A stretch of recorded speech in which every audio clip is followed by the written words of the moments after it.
The Phantom Tollbooth by Norton Juster. Today we're reading Chapter 3, Welcome to Dictionopolis. You must excuse my gruff conduct, the watchdog said, after they'd been driving for some time, but you see it's traditional for watchdogs to be ferocious. Miley was so relieved at having escaped the doldrums that he assured the dog that he bore him no ill will, and in fact was very grateful for the assistance. Splendid, shouted the watchdog. I'm very pleased. I'm sure we'll be great friends for the rest of the trip. You may call me Talk. That is a strange name for a dog who goes tick, tick, tick, tick, tick all day, said Milo. Why didn't they call you? Don't say it, gasped the dog, and Milo could see a tear well up in his eye. I didn't mean to hurt your feelings, said Milo, not meaning to hurt his feelings. That's all right, said the dog, getting hold of himself. It's an old story and a sad one, but I can tell it to you now. When my brother was born, the first pup in the family, my parents were overjoyed and immediately named him Tick in expectation of the sound they were sure he'd make. On first winding him, they discovered to their horror that instead of going tick, tick, tick, tick, tick, he went tock, tock, tock, tock, tock, tock. They rushed to the Hall of Records to change the name, but too late. It had already been officially inscribed, and nothing could be done. When I arrived, they were determined not to make the same mistake twice, and since it seemed logical that all their children would make the same sound, they named me Talk. Of course, you know the rest. My brother is called Tick because he goes talk, talk, talk, talk, talk, talk, talk, and I'm called Talk because I go tick, tick, tick, tick, tick, tick, tick. And both of us are forever burdened with the wrong names. My parents were so very wrought that they gave up having any more children and devoted their lives to doing good work among the poor and hungry. But how did you become a watchdog? Interjected Milo, hoping to change the subject, as Talk was sobbing quite loudly now. That, he said, rubbing a paw in his eye, is also traditional. My family have always been watchdogs from father to son, almost since time began. You see, he continued, beginning to feel better, once there was no time at all, and people found it very inconvenient. They never knew whether they were eating lunch or dinner. They were always missing trains, so time was invented to help them keep track of the day and get places when they should. When they began to count all the time that was available, what would 60 seconds in a minute, and 60 minutes in an hour, and 24 hours in a day, and 365 days in a year, it seemed as if there was much more than could ever be used. If there's so much of it, it couldn't be very valuable, was the general opinion, and it soon fell into disrepute. People wasted it and even gave it away. Then we were given the job of seeing that no one wasted time again, he said, sitting up proudly. It's hard work, but a noble calling. For you see, and now he was standing on the seat, one foot on the windshield, shouting with his arms outstretched, it is our most valuable possession, more precious than diamonds. It marches on. It and tide wait for no man. And at that point in the speech, the car hit a bump in the road, and the watchdog collapsed in a heap on the front seat with his alarm again ringing furiously. Are you all right? Shouted Milo. Ugh, grunted Talk. Sorry to get carried away, but I think you get the point. As they drove along, Talk continued to explain the importance of time, quoting the old philosophers and poets and illustrating each point with gestures that brought him perilously close to tumbling headlong from the speeding automobile. Before long, they saw in the distance the towers and flags of Dictionopolis sparkling in the sunshine. And for a few moments, they reached the Great Wall and stood at the gateway to the city. Ahem, roared the gateman, clearing his throat and snapping smartly to attention. This is Dictionopolis, a happy kingdom advantageously located in the foothills of confusion and caressed by gentle breezes from the sea of knowledge. Today, by royal proclamation, is market day. Have you come to buy or sell? I beg your pardon, said Milo. Buy or sell, repeated the gateman impatiently. Which is it? You must have come here for some reason. Well, Milo began. Come now. If you don't have a reason, you must at least have an explanation or certainly an excuse, interrupted the gateman. Milo shook his head. Very serious, the gateman said, shaking his head also. You can't get in without a reason. He thought for a moment, then wait a minute, maybe I have an old one you can use.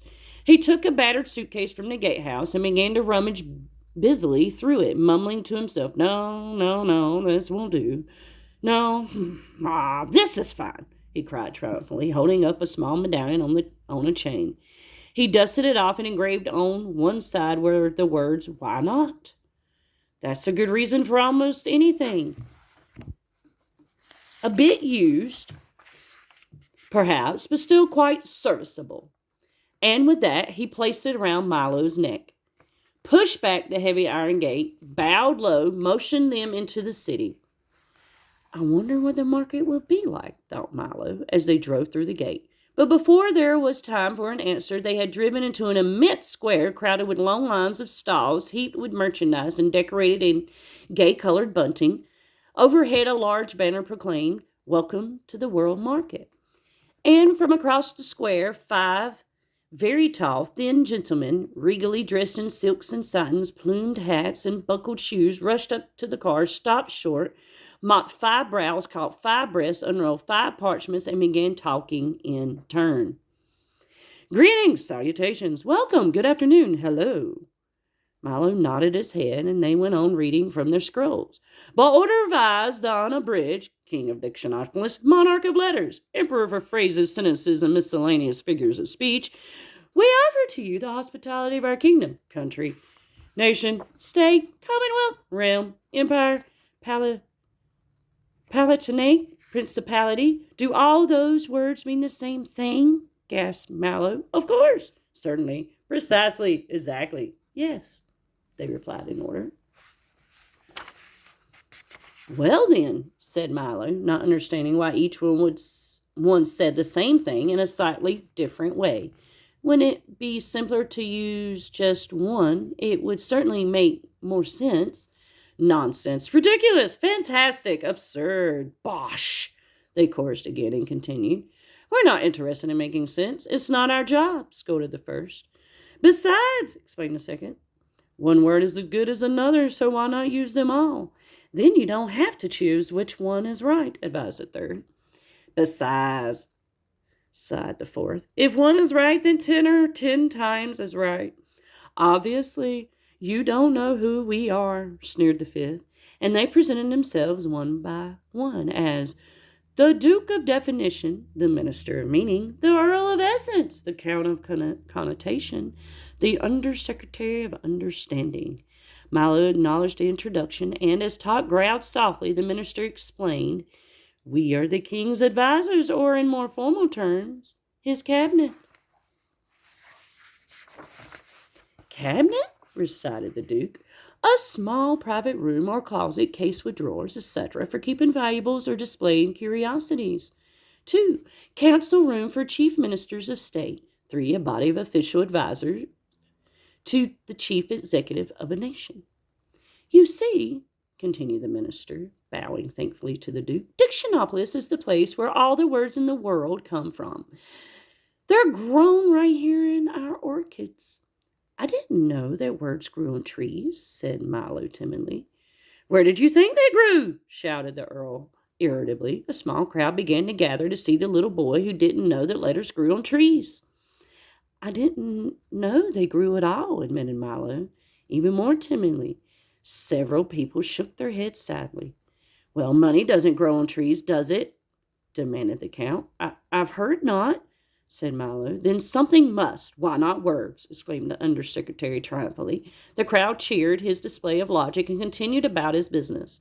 To continue, continued the minister impatiently, once a week by royal proclamation, the word market is held here in the great square, and people come from everywhere to buy the words they need or trade in the words they haven't used. Our job, said the Count, is to see that all the words are sold are proper ones, for it wouldn't do to sell someone a word that had no meaning or didn't exist at all. For instance, if you bought a word like golbisk, where would you use it? It would be difficult, thought Milo, but there were so many words that were difficult, and he knew hardly any of them. But we never choose which ones to use, explained the Earl as they walked toward the market stalls. For as long as they mean what they mean to mean, we don't care if they make sense or nonsense. Innocence or magnificence, added the Count. Reticence or common sense, said the Undersecretary. That seems simple enough, said Milo, trying to be polite. Easy as falling off a log, cried the Earl, falling off a log with a loud thump. Must you be so clumsy? Shouted the Duke. All I said was, began the Earl, rubbing his head. We heard you, said the minister angrily, and you'll have to find an expression that's less dangerous. The Earl dusted himself off as the others snickered audibly. You see, cautioned the Count, you must pick your words very carefully and be sure to say just what you intend to say. And now we must leave to make preparations for the royal banquet. You'll be there, of course, said the minister. But before Milo had a chance to say anything, they were rushing off across the square as fast as they had come. Enjoy yourself in the market, shouted back the Undersecretary. Market, recited the Duke. An open space or covered building in which... And that was the last Milo heard as they disappeared into the crowd. I never knew words could be so confusing, Milo said to Tock as he bent down and scratched a dog's ear. Only when you use a lot to say a little, answered Tock. Milo thought this was quite the wisest thing he'd heard all day. Come, he shouted, let's see the market. It looks very exciting.